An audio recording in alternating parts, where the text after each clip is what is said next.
Let's start where it actually starts. If you are attached to something, that thing controls you, not influences, controls. Attach yourself to a person and you hand them a switch wired directly into your nervous system. They don't text back, your day collapses. They do text back, your body floods with relief, and you call that happiness. But look at what just happened. Both of those states were decided by somebody else. You were not the author of a single one of them. That is what attachment actually is, stripped of the poetry. Total surrender of control over your own inner life to someone who never applied for the job, doesn't know they have it, and can quit at any moment without notice. You are not in a relationship. You are in a hostage situation with a phone. And it goes further than people are comfortable saying out loud. This is not just discomfort, not just a bad week. People have destroyed years over one person. People have ended their own lives over someone who never knew how much power they've been handed. That is how heavy this gets, when a single human being becomes the load-bearing wall of your existence. The feeling stops presenting itself as a feeling and starts presenting itself as a fact about reality. It is not a fact. It's a habit of attention that got mistaken for the truth. Habits can be broken. That's the only reason this video exists. And it isn't only people. Attach yourself to a situation, a version of the past, a moment that already ended, and you can't move forward because you're holding the door of a room that burned down years ago. You're not living, you're guarding ruins. You only lose what you cling to.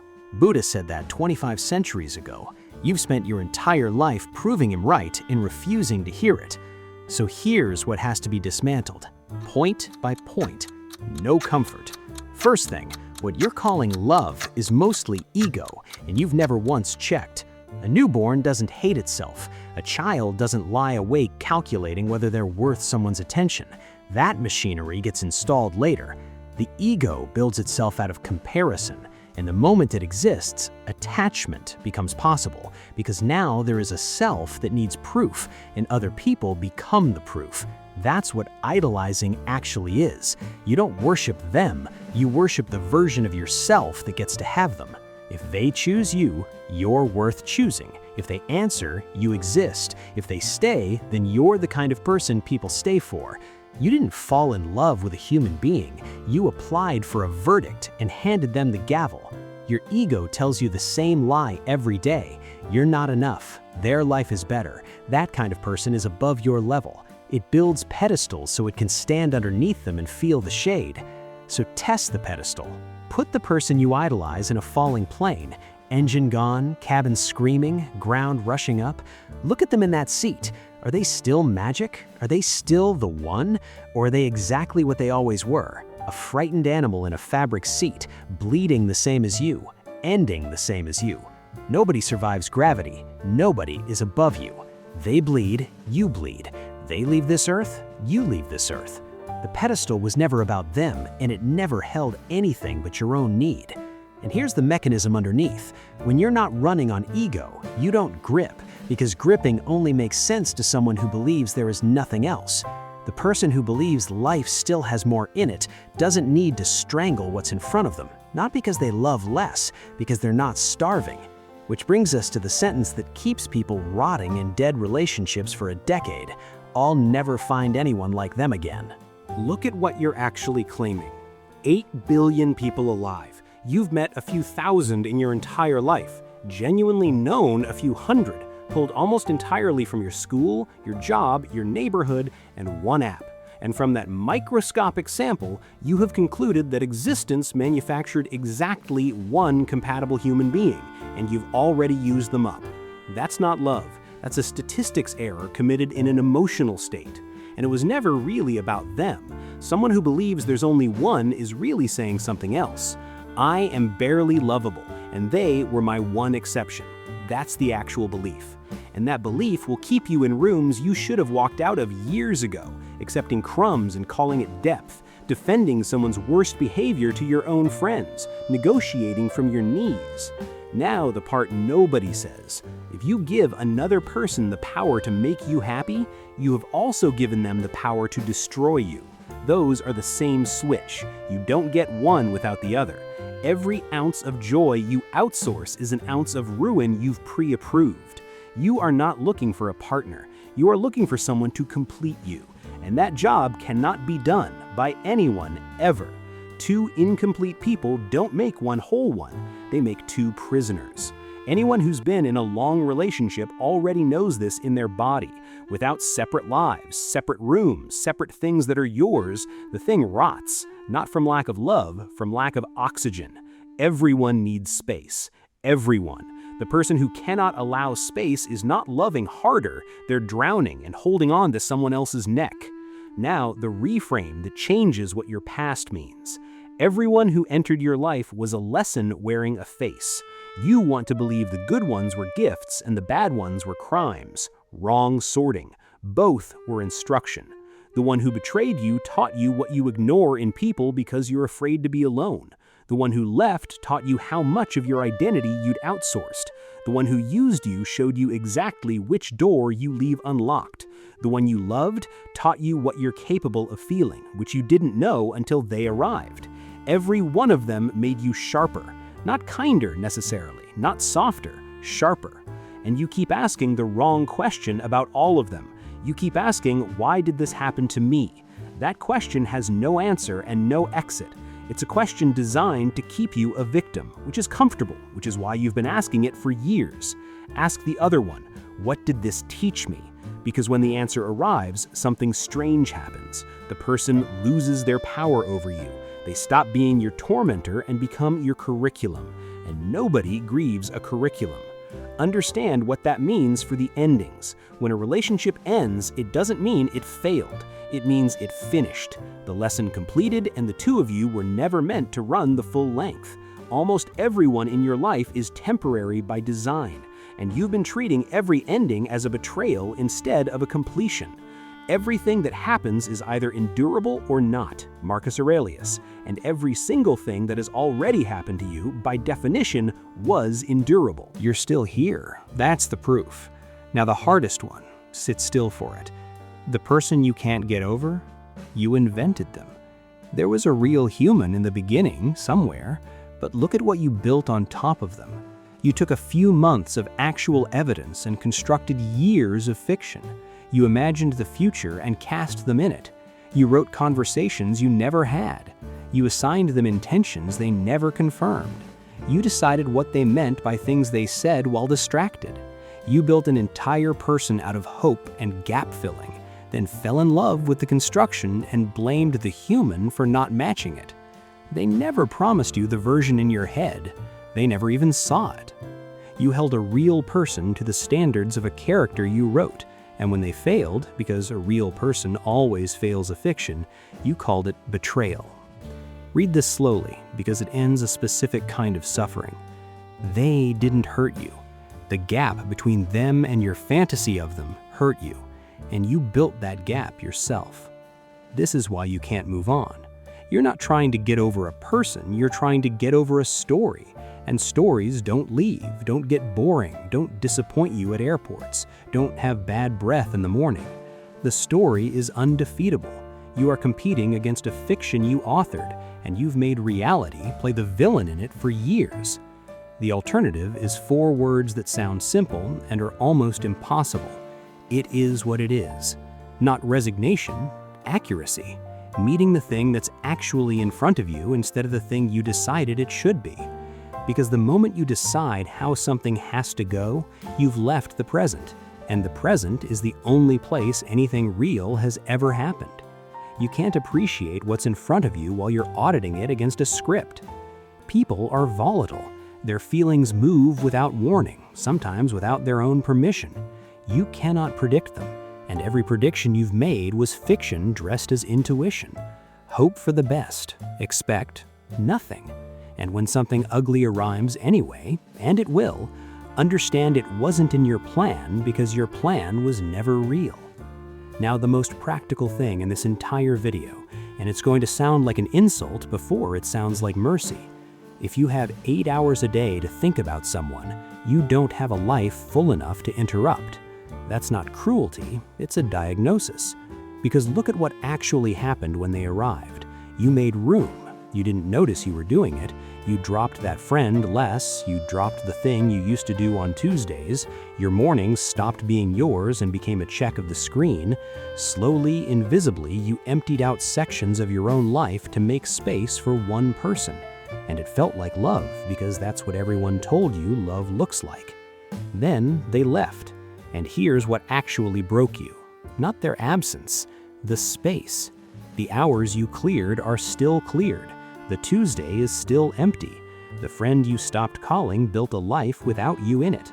The routine you dismantled to make room is still dismantled, and now nobody lives there and you're rattling around inside a structure you demolished for a tenant who moved out. So, rebuild it. Not distraction, structure. Work that demands something from you. A skill that takes years. A body that gets used. Something you're building that doesn't require anyone's permission or attention. People who don't make you audition. And be honest about how it looks from the outside, because you already know. Sitting there, refreshing, composing and deleting, reading a message you've read 40 times. It isn't romantic, it's desperate. And desperation repels the exact thing it's reaching for, every time, without exception. When the room is full, a message landing or not landing is weather, not an earthquake. And here's what that unlocks. People stop being your worth and become what they were always supposed to be. Extra. Value added to a life that was already standing. Nobody hands you your worth. You had it before they arrived, and you'll have it after they're gone. And the only reason you can't feel it right now is that you gave it away and then forgot you were the one holding it. Now understand the trap you're inside, because it closes on itself. You won't let go of something dead because you believe there's nothing else coming. And because you won't let go, your hands stay full, so nothing else can come. Think about the thing you're still holding. The relationship that ended 2 years ago that you're still psychologically married to. The friendship that's been over since a conversation you both pretend didn't happen. The person who provided comfort or stability or just the reassurance of not being alone. And you knew it was finished. And you stayed anyway, because comfortable ruins feel safer than an empty field. That's not love. That's fear with better branding. And here's the cost nobody calculates. Every year you spend gripping something dead is a year unavailable for anything living. You are not protecting your future, you are occupying it. The reason nothing better has arrived is not that nothing better exists, it's that you're standing in the doorway with your arms full facing backward. Letting go is not a feeling that eventually arrives. You will not wake up one day suddenly finished with them. It's a decision made while still hurting, still uncertain, still with nothing else in sight. That's the whole difficulty. You have to open your hands before the proof arrives. And nobody can promise you what comes next, because nobody knows. That's not comforting, it's just true. And the alternative is holding ruins until you're too old to build anything. Now widen it, because this isn't just about people anymore. Before you're properly awake, you have already walked through the highlight reels of 100 lives. Vacations, engagements, kitchens, careers you're apparently behind in, couples so happy it reads as a threat. Your brain, which evolved to track maybe 150 faces total, cannot tell a curated image from a real neighbor. It logs every single one as a real person in your tribe doing better than you. Hundreds of times a day, for years. The needle of the compass doesn't stop moving, it just stops meaning anything. So you attach yourself to a life that does not exist, not one being hidden from you, one nobody is living. The couple in the photograph fought in the car on the way there. The kitchen is financed. The vacation was 3 good hours photographed and 11 bad ones deleted. Nobody owes you their worst moments, so you never see them. And from that missing evidence, you build a fantasy and then punish yourself for not living inside it. You get attached to a false reality of happiness. And the fear of missing out only works on people who are watching. You can't miss what you never saw. The person not watching isn't missing anything. They're just living without a running commentary of comparison. Understand the machinery you're inside. Every platform on your phone was built by people whose entire job is to keep you in the wanting state, not the satisfied state. Satisfaction ends the session. Hunger extends it. You were not born feeling insufficient. You were farmed into it, and the harvest happens every time you unlock the screen. It is not the man who has too little, but the man who craves more, that is poor. Seneca, writing to people with no feeds, no phones, no algorithms, watching them destroy themselves the exact same way. The technology changed. The wound didn't. Real value was never in the photograph. It's in what you know, what you've survived, and how you treat people when nothing is being recorded. So kill the last hope you've been running on, that getting the thing ends the ache. You already have the evidence and you refuse to read it. Think of something you wanted so badly it physically hurt. You got it. Now be honest, how long did the peace last? A week? 4 days? Then the ache quietly moved to the next thing, and you never once noticed the obvious. The ache didn't come from the thing, because the thing arrived and the ache stayed. That's not a character flaw, it's architecture. Your brain rewards the chase, not the capture. The chemical fires on the way to the thing, not at it. You are built to want and you are not built to arrive. And there is no achievement, no person, no number in an account where the machine finally exhales and says, enough, we can stop. Which means the promise you've been living on, when they come back, when they choose me, when I'm finally chosen, then I'll be okay, is a lie the machine tells to keep you running.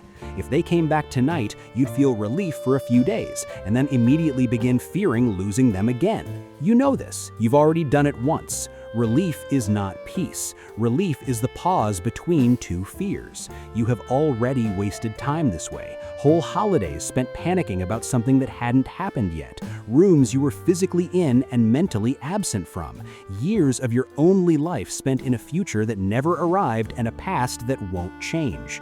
Nothing out there will finish this. The love you keep hunting externally is not out there. It was never out there. And every year spent searching for it in other people is a year spent refusing to build it in the only place it has ever lived. Now account for something you've never counted. You've said it before, nobody was there for me. Say it again, then look at the sentence because it's false, and its falseness is the most important thing in this video. Somebody was there. Somebody was there at 3 a.m. when it was worst. Somebody sat through every hour of it in the same body with no ability to leave.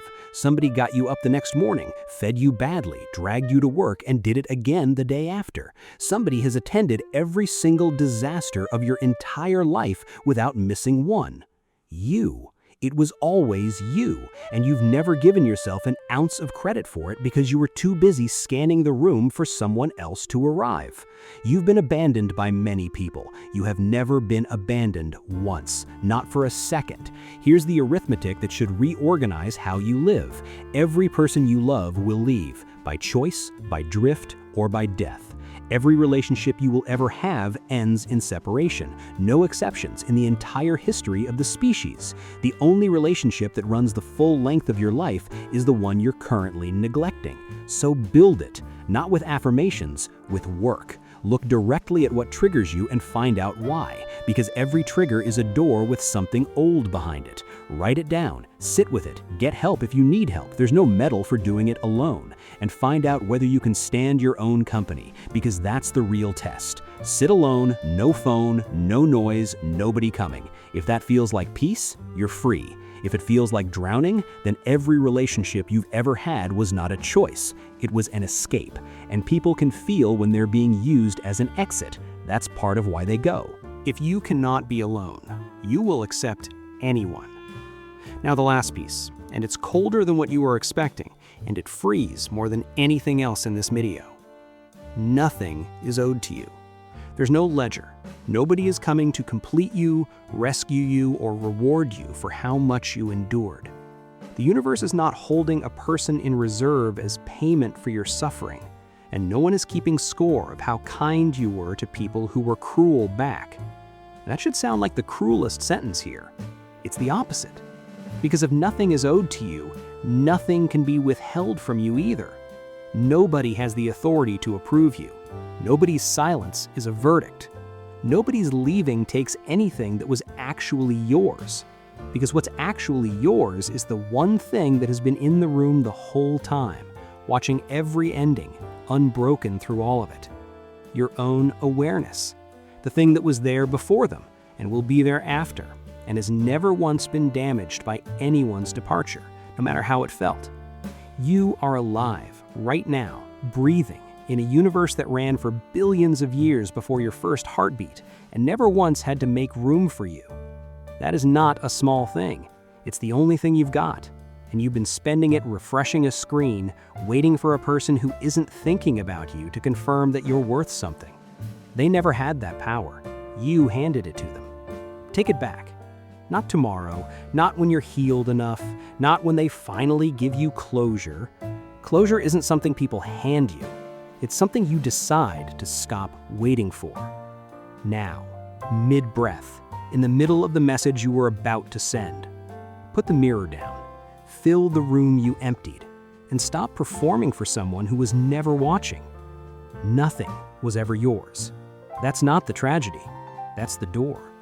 The only question left is whether you'll walk through it while there's still someone on the other side worth being present for. Put the phone down. Then go do something about the part of your life that's still yours to build. If you made it this far, you already know this channel isn't built for comfort. It's for people willing to look at hard things without needing them softened first. And if this one got under your skin, if it named something you thought quietly and never said out loud, there's one thing you can do that costs nothing. YouTube gives smaller channels a feature called Hype. It's not a like and it's not a comment. It's a separate button, and every viewer gets a few each week to spend on channels they think deserve to be found. On a channel this size, it counts for far more than it would on a large one. That's built into how it works, on purpose, so smaller voices get discovered instead of buried. If this said something worth more people hearing, that's the one action that actually moves it.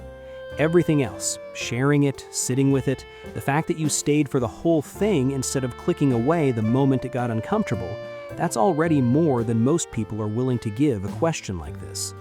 Thank you for staying long enough to think about it, instead of just feeling it and moving on. This is Eternal Rift.